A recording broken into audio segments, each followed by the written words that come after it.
नंद बाबा के आंगन में उस समय सन्नाटा फैला हुआ था, जब गोकुल की गलियों में माखन की खुशबू बिखरी रहती थी और छोटी सी कन्हैया की किलकारियां चारों ओर गूंजती रहती थी। नंद बाबा अपनी गोद में कान्हा को उठाए बैठे थे। उनकी आंखों में अथाह स्नेह था और हृदय में एक अद्भुत शांति, जैसे स्वयं समय ठहर गया हो। नंद बाबा अक्सर सोचते थे कि यह नन्हा बालक कोई साधारण बालक नहीं है, परंतु हृदय के कोमल कोने में पिता का भाव इतना प्रबल था कि ईश्वरत्व भी उनके प्रेम के आगे जैसे मौन हो जाता था। कान्हा अपनी भोली मुस्कान से नंद बाबा के हृदय का हर बोझ, हर थकान, हर चिंता क्षण भर में मिटा देते थे।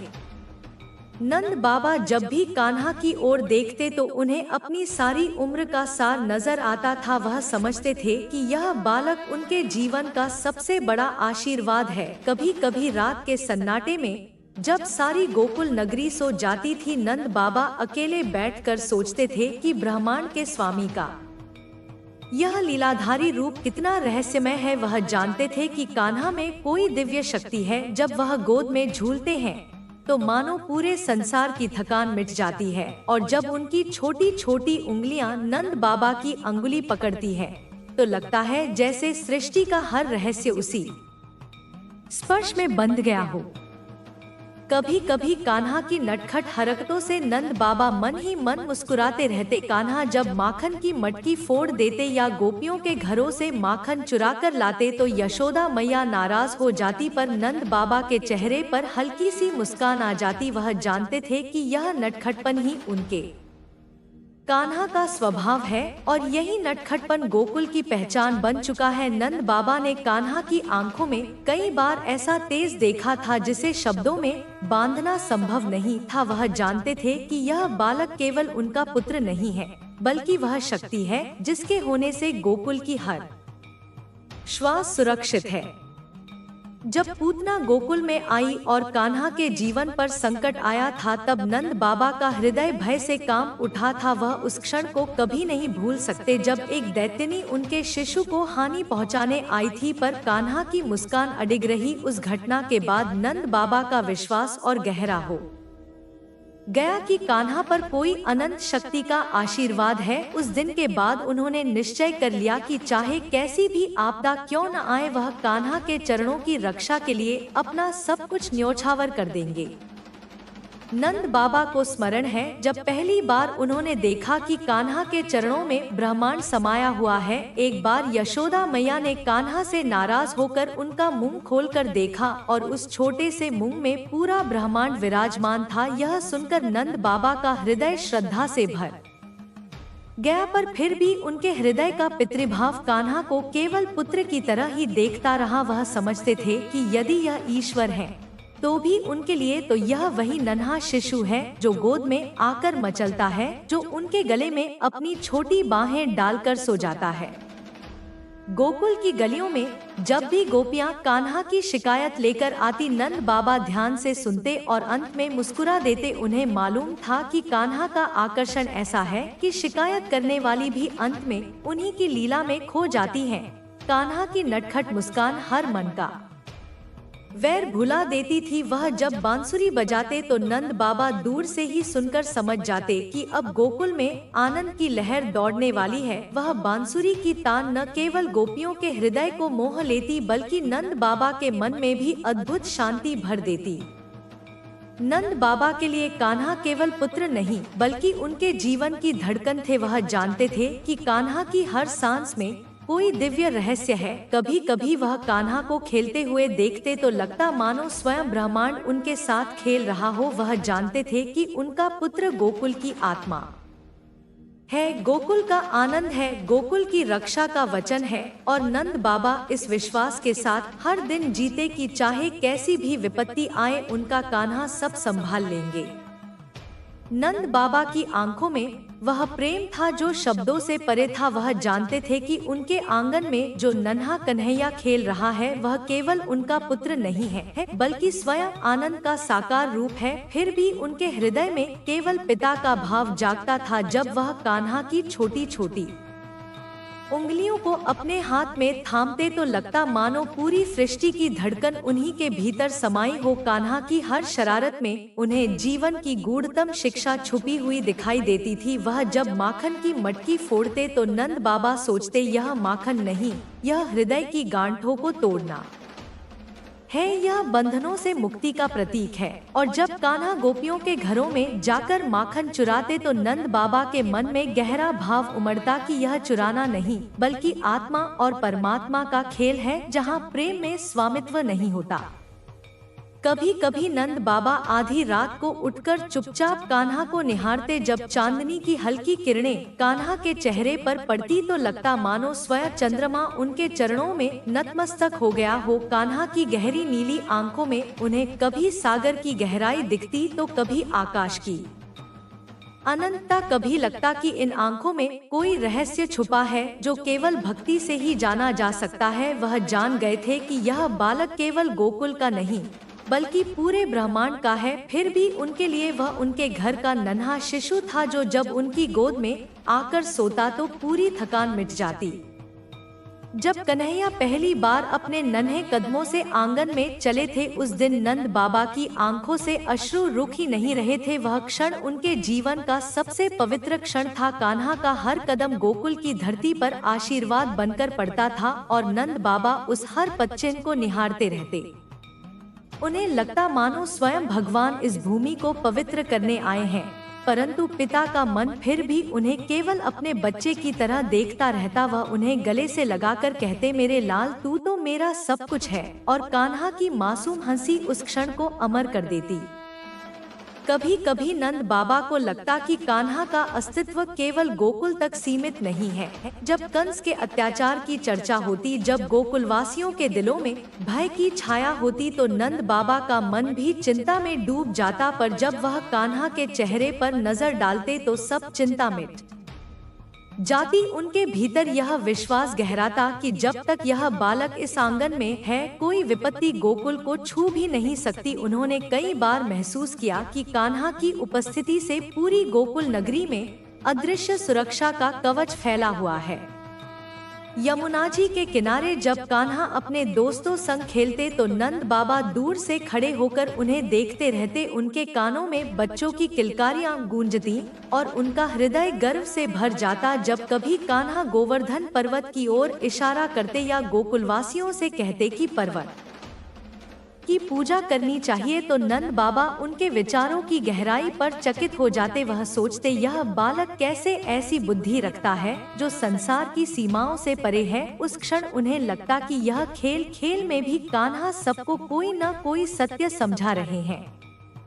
कभी कभी कान्हा जब नंद बाबा की गोद में सिर रखकर सोते तो उनके कानों से वह गहरी सांसें सुनाई देती, जो न केवल शिशु की थी बल्कि पूरी सृष्टि की लय उनमें गूंजती थी। नंद बाबा की आंखों में उस समय केवल करुणा नहीं, बल्कि एक अद्भुत समर्पण होता। वह जानते थे कि यह बालक केवल उनके परिवार का नहीं है, यह सबका है, यह गोकुल का है, यह ब्रह्मांड का है। पर पिता का प्रेम किसी तर्क को नहीं मानता। उनके लिए कान्हा वही नन्हा लाल है जो उनके आंगन की धड़कन है।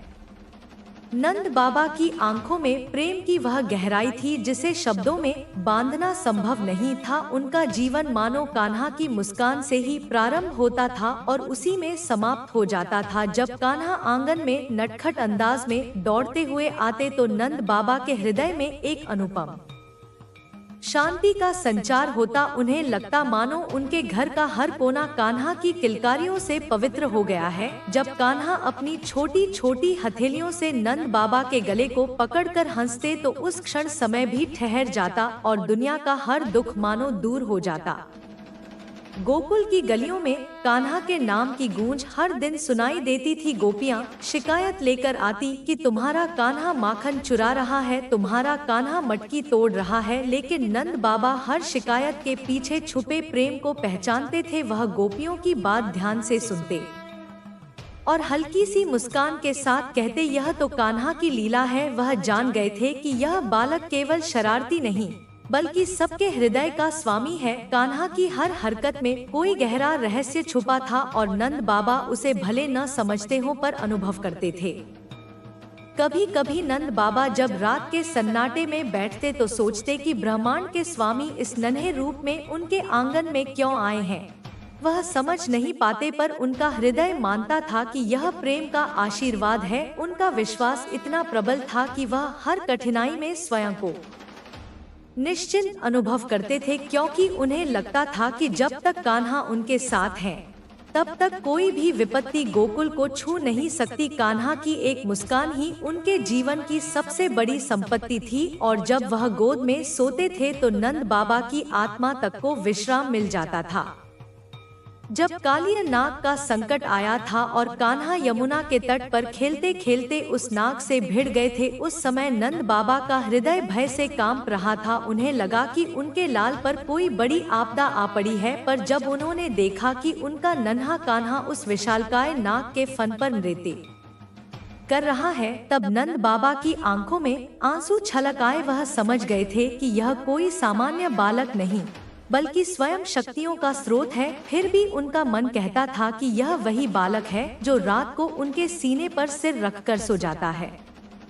यशोदा मैया जब कभी कान्हा को डांटती तो नंद बाबा बीच में आकर उन्हें अपनी गोद में उठा लेते और कहते, मेरा लाल कुछ गलत नहीं कर सकता। वह जानते थे कि यह बालक संसार के नियमों से परे है, उसकी हर क्रिया एक संदेश है। वह कभी कभी कान्हा के माथे पर हाथ फेरते और सोचते कि यह नन्हा सा शरीर कितनी विशाल शक्ति को अपने भीतर समेटे हुए है। कान्हा की आंखों में झांकते हुए उन्हें ऐसा लगता था जैसे वहां पूरी सृष्टि का रहस्य समाया हो। हर बार जब वह उन आंखों को देखते तो उनका विश्वास और गहरा होता चला जाता। जब गोवर्धन लीला का समय आया था और कान्हा ने अपनी छोटी सी अंगुली पर पूरा पर्वत उठा लिया था, तब नंद बाबा का हृदय गर्व और विस्मय से भर गया था। उन्होंने देखा कि कैसे उनका नन्हा बालक पूरे गोकुलवासियों के लिए आश्रय बन गया है। उस समय नंद बाबा ने मन ही मन प्रण लिया कि वह अपना हर श्वास कान्हा के चरणों में अर्पित कर देंगे, क्योंकि उनके जीवन का अस्तित्व अब केवल कान्हा से ही जुड़ा हुआ था। उन्हें लगा मानो यह बालक न केवल उनका पुत्र है बल्कि उनकी आत्मा का आधार भी है। कभी कभी नंद बाबा दूर से कान्हा को बांसुरी बजाते हुए देखते और उनके कानों में वह मधुर तान गूंजती रहती। वह तान केवल स्वर नहीं थी बल्कि वह भक्ति का आमंत्रण थी, प्रेम की धारा थी, जीवन का संगीत था। नंद बाबा उस संगीत में खो जाते और उनकी आंखों से अश्रु बहने लगते। वह समझते थे कि यह स्वर केवल बांसुरी का नहीं बल्कि ब्रह्मांड की पुकार है जो कान्हा के माध्यम से व्यक्त हो रही है। नंद बाबा की आंखों में वह स्नेह और श्रद्धा एक साथ उमड़ते रहते थे। जब भी वह कान्हा को देखते तो लगता मानो उनका अपना जीवन किसी अनंत रहस्य की ओर बढ़ रहा है। कभी कभी वह अपने भीतर प्रश्न करते कि यह बालक आखिर कौन है? क्या यह वही सामान्य पुत्र है जिसे वह अपनी गोद में खिलाते हैं, या फिर वह कोई दिव्य शक्ति है जो उनके जीवन में प्रेम का साक्षात रूप लेकर आई है। परंतु जब कान्हा अपनी छोटी सी हंसी के साथ नंद बाबा के गले में बाहें डालते तो हर प्रश्न का उत्तर स्वयं मिट जाता और केवल एक ही सत्य शेष रह जाता कि यह उनका लाल है, उनका सब कुछ है।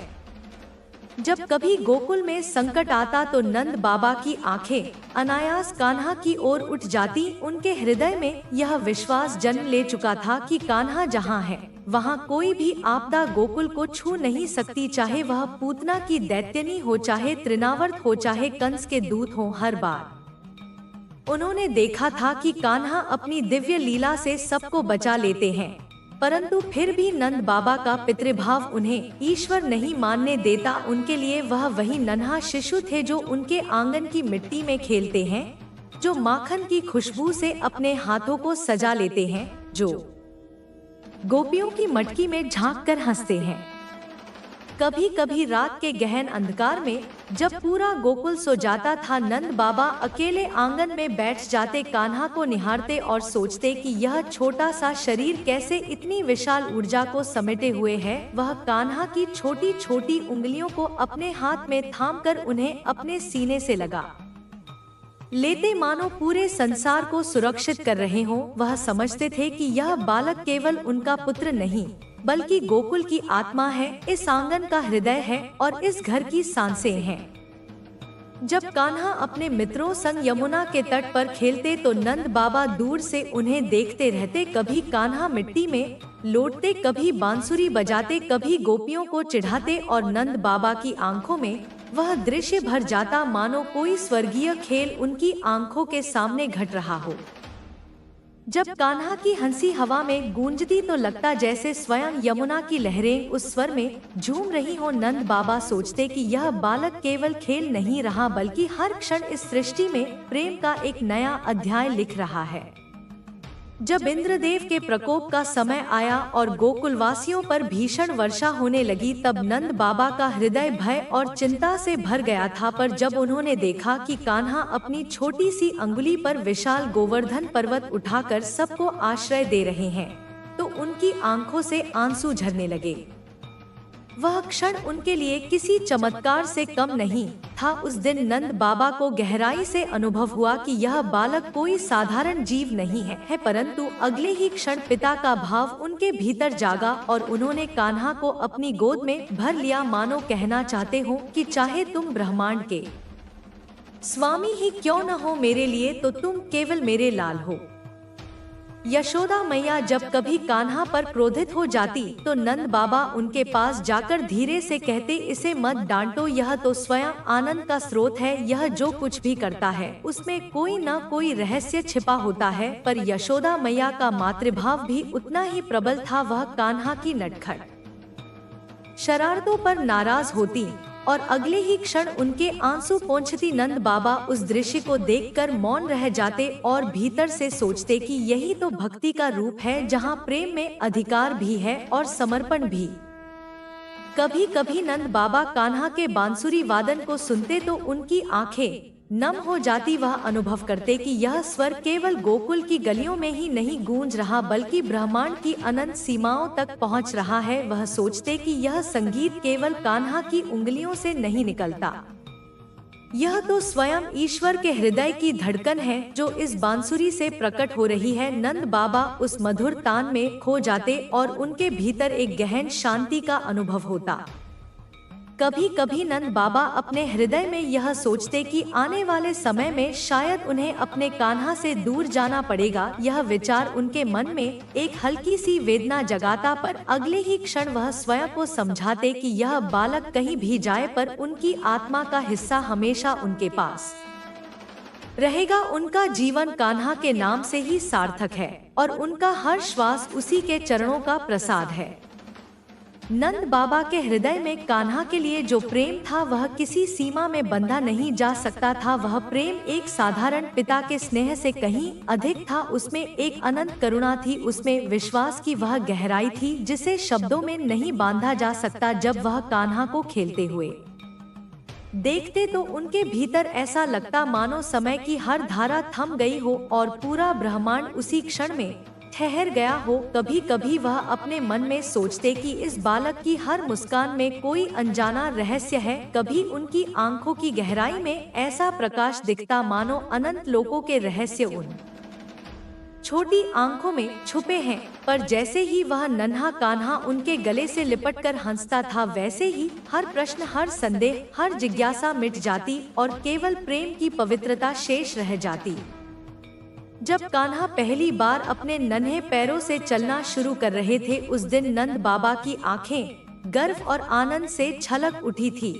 वह क्षण उनके जीवन का सबसे पावन क्षण था। हर कदम पर उनके हृदय की धड़कन बढ़ जाती। जब कान्हा अपने डगमगाते कदमों से आंगन की मिट्टी पर चलते तो लगता मानो धरती स्वयं अपनी गोद में प्रभु के चरणों के निशान संजो रही हो। वह छोटी छोटी पायल की छनक नंद बाबा के कानों में किसी स्वर्गीय वीणा के स्वर जैसी प्रतीत होती थी। वह अक्सर अपने मन में कहते हैं, प्रभु यदि मेरा जीवन केवल इस छोटे से बालक की रक्षा में ही बीत जाए तो भी मैं धन्य हो जाऊं। कभी कभी जब यशोदा मैया कान्हा की नटखट हरकतों से परेशान हो जाती तो वह नंद बाबा के पास शिकायत लेकर आती और कहती, देखो तुम्हारा लाल फिर माखन की मटकी में हाथ डाल आया है, गोपियों की मटकी फोड़ दी है और उनके घर का माखन चुरा लाया है। नंद बाबा उनकी बातें सुनते हुए हंसते रहते थे। वह जानते थे कि कान्हा की यह हरकतें साधारण नहीं है। इसमें भी कोई गहरा रहस्य छुपा है। उनके लिए यह केवल शरारत नहीं बल्कि दिव्य खेल था। वह कहते, यशोदा जब यह माखन चुराता है तो समझो यह हृदयों का प्रेम चुराता है, आत्माओं को अपने स्वरूप में खींचता है। जब पूतना दैत्यनी का प्रसंग आया और उसने कान्हा के प्राण लेने का प्रयास किया, उस समय नंद बाबा का हृदय भय से कांप उठा था। वह घटना उनके जीवन का ऐसा क्षण था जिसे वह कभी नहीं भूल सकते। पूतना के मरणोपरांत जब उन्होंने देखा कि उनका छोटा सा लाल सुरक्षित है, तब उनके भीतर का विश्वास और गहरा हो गया। उन्होंने मन ही मन निश्चय कर लिया कि अब उनके जीवन का उद्देश्य केवल इस नन्हे बालक की रक्षा करना है, चाहे इसके लिए उन्हें अपनी सांसें ही क्यों न न्योछावर करनी पड़े। नंद बाबा को एक बार वह दिन भी याद आता जब यशोदा मैया ने कान्हा के मुंह में ब्रह्मांड देखा था। उस दिन का वर्णन करते समय उनकी आंखें नम हो जाती। यशोदा मैया ने कान्हा का मुंह खोलकर देखा और उसमें अनंत लोक, अनंत नदियां, पर्वत और आकाश मंडल तक समाये हुए थे। जब यह बात नंद बाबा तक पहुंची तो उनका हृदय श्रद्धा से भर गया। उन्होंने अनुभव किया कि यह कोई साधारण बालक नहीं है बल्कि स्वयं समय का स्वामी है। फिर भी उनका पितृभाव इतना प्रबल था कि वह उन्हें केवल अपने पुत्र की तरह ही देखते रहे। जब कान्हा अपने दोस्तों के संग यमुना के किनारे खेलते तो नंद बाबा दूर से चुपचाप उन्हें निहारते। कभी कान्हा गोवर्धन की पहाड़ियों की ओर देखते हुए अपने छोटे मित्रों से कुछ कह रहे होते तो नंद बाबा सोचते, यह बालक कितना अद्भुत है, यह बाल्यकाल में भी ऐसी गहराई की बातें करता है जो बड़े बड़े ऋषि मुनियों की समझ से परे हैं। नंद बाबा को लगता कि कान्हा के हर शब्द में कोई संदेश छुपा है। वह केवल अपने मित्रों को नहीं बल्कि पूरे संसार को कुछ समझाना चाहते हैं। जब कालिया नाग का समय आया और कान्हा ने उसके फनों पर नृत्य करके यमुना को विषमुक्त किया, उस घटना को याद करते समय नंद बाबा की आंखें आज भी भर आती। वह उस दिन अपने मित्रों के साथ यमुना तट की ओर दौड़े थे। उनका हृदय चिंता से धड़क रहा था। उन्हें लगा कि उनका लाल किसी संकट में फंस गया है, पर जब उन्होंने देखा कि वह नन्हा बालक उस भयंकर नाग के फनों पर खेल की तरह नृत्य कर रहा है, तब उनके हृदय में जो गर्व और भक्ति का संगम हुआ उसे शब्दों में व्यक्त नहीं किया जा सकता। वह मन ही मन बोले, यह मेरा कान्हा केवल गोकुल का नहीं बल्कि संपूर्ण जग का आधार है। जब इंद्रदेव के प्रकोप से गोकुलवासी भयभीत हो गए थे और चारों ओर वर्षा की विपत्ति फैल गई थी, तब नंद बाबा का हृदय चिंता से भर गया था। वह गोकुलवासियों की सुरक्षा के लिए व्याकुल हो उठे थे, पर जब कान्हा ने अपनी छोटी सी अंगुली पर विशाल गोवर्धन पर्वत उठा लिया और सभी गोकुलवासियों को उसके नीचे आश्रय दे दिया, उस समय नंद बाबा का हृदय कान्हा की महिमा से अभिभूत हो गया। उन्होंने देखा कि वह बालक जिसे वह रोज अपने आंगन में खिलाते हैं, वही संपूर्ण सृष्टि का रक्षक है। उस क्षण उनके मन में ऐसा समर्पण जागा कि उन्होंने अपने जीवन का हर कण कान्हा के चरणों में अर्पित कर दिया। नंद बाबा जब भी कान्हा को बांसुरी बजाते हुए देखते तो उनके भीतर गहरी शांति उतर आती। वह अनुभव करते कि यह स्वर केवल गोकुल की गलियों तक सीमित नहीं है, यह तो अनंत लोकों में गूंज रहा है। वह मधुर तान न केवल वृंदावन की मिट्टी को पवित्र कर देती बल्कि नंद बाबा के हृदय को भी भक्ति की अनुभूति से भर देती। कभी कभी वह सोचते, यह बांसुरी केवल ध्वनि नहीं बल्कि प्रेम का आमंत्रण है जो हर आत्मा को अपनी ओर खींच लेती है। कभी कभी नंद बाबा रात को अपने आंगन में चुपचाप बैठकर कान्हा के भविष्य के बारे में सोचते। वह जानते थे कि यह बालक केवल उनका नहीं है, उसका मार्ग बहुत बड़ा है। वह एक दिन गोकुल से दूर जाएगा, पर उनके भीतर यह विश्वास था कि चाहे वह कहीं भी हो, उसकी हर सांस गोकुल की धड़कनों में गूंजती रहेगी। वह स्वयं को समझाते कि पिता का प्रेम भले ही उसे बांधना चाहे, पर प्रभु की लीला अनंत है और उनके कदम पूरे ब्रह्मांड में प्रेम का संदेश फैलाने के लिए ही हैं। बच्चे, तुझे यह समझना होगा कि तेरी आत्मा का प्रकाश कभी खत्म नहीं हो सकता, चाहे कितनी भी अंधेरी रातें आ जाएं, चाहे कितने भी तूफान उठें, तू अपनी शक्ति को याद रख और अपने भीतर उस दिव्य ऊर्जा को पहचान जो तुझे मेरी ओर से मिली है। यह संसार तुझे डगमगाने की कोशिश करेगा। लोग तुझे गिराने की कोशिश करेंगे, लेकिन याद रख, जो मेरे साथ है उसे कोई भी शक्ति पराजित नहीं कर सकती। तुझे अपने मन को स्थिर रखना होगा, अपने विचारों को निर्मल रखना होगा, क्योंकि यही तेरी सबसे बड़ी ताकत है। जब तेरे मन में शांति होगी तो बाहर का हर शोर अपने आप शांत हो जाएगा। जब तेरे भीतर विश्वास होगा तो बाहरी दुनिया की कोई भी नकारात्मकता तुझे छू नहीं सकेगी। इसीलिए अपने विश्वास को कभी कमजोर मत पड़ने देना, क्योंकि विश्वास ही वह पुल है जो तुझे मेरी ओर जोड़ता है, जो तुझे हर संकट से पार ले जाता है। जब तू खुद पर और मुझ पर विश्वास रखता है तो पूरी सृष्टि तेरे पक्ष में खड़ी हो जाती है। हर दिशा से तुझे सहयोग मिलने लगता है और तेरा मार्ग स्वतः निर्मल हो जाता है। तू अपने कर्मों को पवित्र रख और अपनी नियत को साफ रख, क्योंकि जो व्यक्ति अपने कर्मों में सच्चाई और प्रेम रखता है उसके जीवन में कभी अभाव नहीं रहता। चाहे दुनिया कुछ भी कहे, तुझे अपनी आत्मा की आवाज सुननी होगी, क्योंकि वही तेरी सच्ची मार्गदर्शक है। लोग तुझे भटका सकते हैं, हालात तुझे तोड़ सकते हैं, लेकिन तेरे भीतर का जो प्रकाश है उसे कोई भी बुझा नहीं सकता। तुझे अपने भीतर उस ऊर्जा को महसूस करना होगा जिसे मैंने तुझ में रखा है। जब तू ध्यान से अपने हृदय की गहराइयों में उतरेगा तो तुझे एहसास होगा कि तू कभी अकेला नहीं रहा। मैंने हर पल तेरा हाथ थाम रखा है।